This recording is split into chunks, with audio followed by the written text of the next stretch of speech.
যে ন্যায় বিচার হলে কে বিচার পাবেন আমাদের বলেন?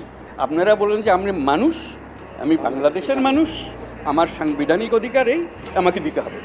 সব সরকারের কাছে এটাই যাবেন, আর কিচ্ছু চাই না। আপনারা ধৈর্য ধরেন, করতে পারলাম কি পারলাম না সেটা পরে বিচার করেন। যদি না পারি আমাদেরকে দোষ, এটাই হলো বিচার।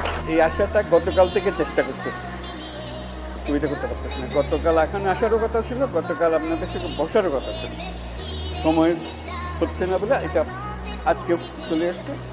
আজকে আরেক মিটিংয়ে এসেছি, সেই মিটিং দিয়ে বললাম যে এই কথা হচ্ছে কিন্তু কাজটা হচ্ছে না, আমরা এখনই ওই অবস্থাতে চলে এসেছি, আবার ওই মিটিংয়ে গিয়ে যোগদান করবো।